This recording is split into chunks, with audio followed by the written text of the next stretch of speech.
त्रास देणाऱ्या आणि अपमान करणाऱ्या लोकांना कसं हँडल करायचं? मित्रांनो, आपल्या आयुष्यात असा एक टप्पा नक्की येतो की जिथे आपण स्वतःला विचारतो की मी खरंच चुकीचा आहे का? कारण आपल्या आजूबाजूला काही लोक असे असतात जे फार जवळचे वाटतात, रोज भेटतात, बोलतात, आपल्याच आयुष्याचा भाग असतात, पण तरीही त्यांच्या सहवासानंतर मन शांत होण्याऐवजी अधिक अस्वस्थ होतं. ही माणसं थेट शत्रू नसतात, पण मित्रही नसतात.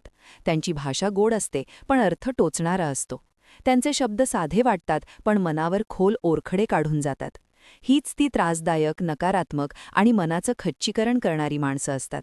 अशी माणसं हाताळणं सरळ स्वभावाच्या, संवेदनशील व्यक्तींसाठी खरंच कठीण असतं.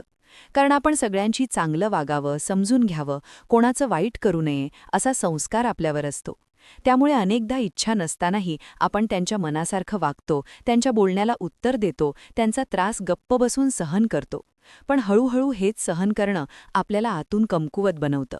आत्मविश्वास कमी होतो, स्वतःबद्दल शंका निर्माण होतात आणि नकळत आपणच स्वतःपासून दूर जातो. खरं तर अशा लोकांचा त्रास कमी करायचा असेल तर सर्वात आधी त्यांची मानसिकता समजून घेणं गरजेचं आहे. कारण ही माणसं मुद्दाम आपल्याला त्रास देतात असं नेहमीच नसतं, पण त्यांची वृत्तीच अशी असते. काही लोक स्वतः आतून असमाधानी असतात, असुरक्षित असतात आणि तेच ओझं ते इतरांवर टाकत असतात.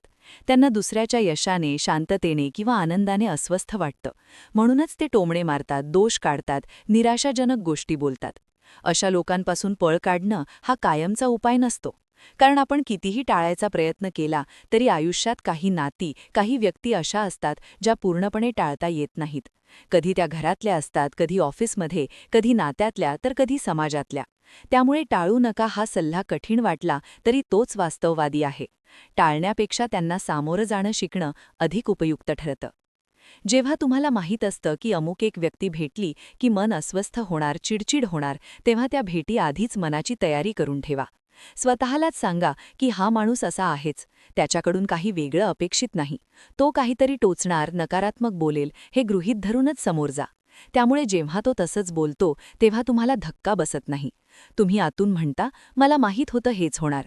ही मानसिक तयारी फार महत्त्वाची असते. अशा लोकांशी संवाद करताना शब्द कमी आणि भावना शून्य असावेत. जास्त स्पष्टीकरण देणं, स्वतःचं समर्थन करणं किंवा त्यांना समजावण्याचा प्रयत्न करणं हे सगळं त्यांच्या बोलण्याला खतपाणी घालतं. कारण त्यांना नेमकं तेच हवं असतं, तुमची प्रतिक्रिया. तुम्ही जितकं जास्त बोलाल तितकं ते जास्त टोचतील. म्हणूनच हो, बरं, ठीक आहे, असं असेल अशा छोट्या तटस्थ उत्तरांनी संवाद मर्यादित ठेवा. याला भावनिक अलिप्तता म्हणतात.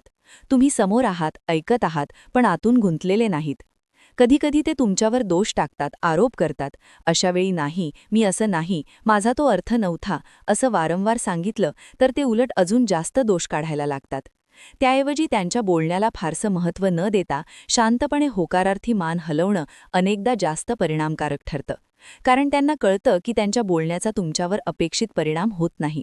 आणि ज्या क्षणी त्यांना वाटतं की समोरच्याला फरक पडत नाही, त्या क्षणी त्यांची मजा संपते. अशा लोकांशी बोलताना कुतूहल दाखवणं टाळा. त्यांच्या गोष्टींमध्ये रस दाखवला, प्रश्न विचारले तर ते अधिक बोलायला प्रोत्साहित होतात. पण तुम्ही जर ऐकून घेताना अलिप्त राहिला, प्रतिसाद कमी दिला तर आपोआपच संभाषण थांबतं. लक्षात ठेवा, प्रत्येक गोष्ट ऐकण्याची, जाणून घेण्याची गरज नसते. सर्वात महत्त्वाची गोष्ट म्हणजे अशा लोकांची स्वतःच्या खाजगी गोष्टी शेअर करू नका. आज ते कितीही आपुलकी दाखवत असले तरी योग्य वेळ आली की त्या गोष्टींचा वापर तुमच्या विरुद्ध होऊ शकतो. तुमची कमजोरी, भीती, अपयश, स्वप्न या सगळ्या गोष्टी चुकीच्या व्यक्तीकडे गेल्या तर त्या शस्त्रासारख्या वापरल्या जातात. त्यामुळे स्वतःच्या आयुष्यातल्या महत्त्वाच्या गोष्टी फक्त विश्वासार्ह लोकांपुरत्याच मर्यादित ठेवा. तसंच तुमच्या जवळच्या माणसांबद्दलही अशा लोकांसमोर बोलू नका. कारण ते तुमच्या शब्दांचा वेगळाच अर्थ काढून नात्यांमध्ये गैरसमज पेरण्यात पटाईत असतात. कोणाबद्दल तक्रार, नाराजी असेल तर ती योग्य व्यक्तीसमोर योग्य पद्धतीने व्यक्त करा. चुकीच्या ठिकाणी व्यक्त केलेली भावना तुमच्याच अडचणी वाढवू शकते. अशा लोकांशी बोलताना नजर चुकवू नका. शांतपणे, आत्मविश्वासाने डोळ्यात डोळे घालून बोला. नजर चुकवणं म्हणजे भीती असं त्यांना वाटू शकतं. प्रत्यक्षात तुम्हाला त्यांच्याकडे बघायची इच्छा नसते, पण ते समजत नाही. तुमचा आत्मविश्वास दाखवणं गरजेचं आहे, कारण तोच तुमचं संरक्षण करतो. काही लोक वरवर विनोद करत असल्यासारखं बोलतात, पण आतून टोचण्याचा उद्देश असतो. अशावेळी तुम्ही कितीही तणावात असला तरी त्यांच्यासमोर मी ठीक आहे असंच दाखवा. कारण तुमचं दुःख, तुमची अडचण कळली तर त्यांना सहानुभूती वाटेल असं नाही, उलट त्यांना समाधान मिळेल. त्यामुळे अशा लोकांसमोर ना दुःख उघडं करायचं ना फार आनंद. तुम्ही एखाद्या ध्येयासाठी प्रयत्न करत असाल, एखादं स्वप्न डोळ्यासमोर ठेवलं असेल, तर ते पूर्ण होईपर्यंत अशा लोकांना सांगू नका. कारण ते तुम्हाला कमी लेखतील, हसतील, तुझ्याने नाही होणार असं म्हणतील आणि नकळत तुम्हीही डगमगाल. स्वप्नांना आधी शांतपणे वाढू द्या, त्यांना संरक्षण द्या, मगच जगासमोर आणा. अशा माणसांची एक शाहिस्ता असते. ते प्रतिमेच्या मागे जगतात. समाजात आपली प्रतिमा चांगली राहावी यासाठी ते गोड बोलतात, पण आतून वेगळेच असतात. त्यांच्या शब्दांवर नव्हे तर त्यांच्या कृतींवर लक्ष ठेवा. बोलण्यात आणि वागण्यात फरक दिसला तर सावध व्हा. आणि सर्वात शेवटी अशा लोकांकडून कधीही आर्थिक मदत घेऊ नका. पैसे, मदत, उपकार या गोष्टींचा ते पुढे हत्यारासारखा वापर करतात. मी तुझ्यासाठी हे केलं असं म्हणत तुमच्यावर मानसिक दडपण आणतात. त्यामुळे अशा लोकांपासून आर्थिकदृष्ट्याही स्वतंत्र राहणं फार महत्त्वाचं आहे. खरं सांगायचं तर अशा लोकांसमोर असताना मन आणि डोक्याचं दार बंद ठेवायचं आणि एक काल्पनिक कचरापेटी उघडी ठेवायची.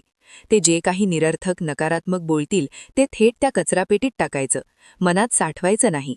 जर तुम्हाला खरंच शांत, समाधानी आणि आनंदी राहायचं असेल तर अशा लोकांपासून जितकं शक्य होईल तितकं भावनिक अंतर ठेवा. पूर्णपणे दूर जाता आलं नाही तरी मनाने दूर राहा. त्यांच्या वर्तनाला शांतपणे, स्पष्टपणे उत्तर द्या आणि तुमच्या मर्यादा ठामपणे दाखवा. तुमचं आयुष्य, तुमचं मन आणि तुमचं मानसिक आरोग्य हे कोणाच्याही नकारात्मकतेपेक्षा कितीतरी जास्त मौल्यवान आहे, हे स्वतःला नेहमी आठवत राहा.